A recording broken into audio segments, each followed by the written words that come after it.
বৃদ্ধ বাবা মার ভরণপোষণ নিশ্চিত করতে ঐতিহাসিক এক আইন পাশ করেছে তেলেঙ্গানা রাজ্য। প্যারেন্টাল সাপোর্ট বিষয়ক এই আইনের মাধ্যমে সরকারি বেসরকারি চাকরিজীবী ও জনপ্রতিনিধিদের জন্য বাবা মায়ের দায়িত্ব পালন বাধ্যতামূলক করা হয়েছে। নতুন আইনে বলা হয়েছে, কেউ এই দায়িত্ব পালন না করলে তার বেতনের একটি অংশ কেটে সরাসরি বাবা মাকে দেওয়া হবে। বিষয়টি ইতিমধ্যেই সামাজিকভাবে ব্যাপক আলোচনা তৈরি করেছে। বিস্তারিত থাকছে ডেস্ক রিপোর্টে। ভারতের তেলেঙ্গানা রাজ্যে বৃদ্ধ মা বাবার ভরণ পোষণ নিশ্চিত করতে একটি ঐতিহাসিক আইন পাশ করা হয়েছে। সম্প্রতি রাজ্য বিধানসভায় সর্বসম্মতিক্রমে Telangana employees accountability and monitoring of parental support bill 2026 শীর্ষক এই বিলটি গৃহীত হয়। এই ধরনের উদ্যোগ নেওয়া ভারতের মধ্যে তেলেঙ্গানাই প্রথম।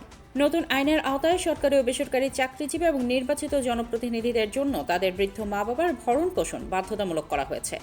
কোনো সন্তান যদি এই দায়িত্ব পালন না করে তবে তার মাসিক বেতনের একটি অংশ কেটে নেওয়া হবে। আইন অনুযায়ী বেতনের 15% অথবা সর্বোচ্চ 10,000 টাকা কেটে সরাসরি মা বাবাকে প্রদান করা হবে।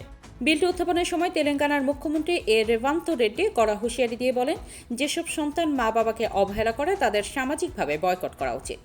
তিনি উদাহরণ হিসেবে বিজয়পদ সিংহানিয়ার কথা উল্লেখ করেন। রেড্ডির ভাষায়, বিপুল সম্পদের মালিক হয়েও জীবনের শেষ সময় ছেলের কারণে সিংহানিয়াকে অসহায় অবস্থায় দিন কাটাতে হয়েছে, যা অত্যন্ত দুর্ভাগ্যজনক। মুখ্যমন্ত্রী আরও জানান, বর্তমানে সর্বোচ্চ সীমা 10,000 টাকা নির্ধারণ করা হলেও ভবিষ্যতে এই সীমা বাড়ানোর জন্য কেন্দ্রীয় সরকারের কাছে অনুরোধ জানানো হবে, যাতে প্রবীণ নাগরিকরা আরও বেশি আর্থিক ও সামাজিক নিরাপত্তা পান। বিধানসভার স্পিকার জি প্রসাদ কুমার এবং বিজেপি নেতা পায়েল শঙ্কর সহ বিভিন্ন রাজনৈতিক দলের নেতারা এই বিলকে স্বাগত জানিয়েছেন। পায়েল শঙ্কর বলেন, মা বাবার সেবার জন্য আইন করতে হওয়া দুঃখজনক, তবে বর্তমান সামাজিক বাস্তবতা এটি অত্যন্ত সময়োপযোগী পদক্ষেপ। সরকারের মতে এই আইন কার্যকর হলে প্রবীণ মা বাবার আর্থিক নিরাপত্তা বৃদ্ধি পাবে এবং সমাজে পারিবারিক ও নৈতিক মূল্যবোধ আরও শক্তিশালী হবে।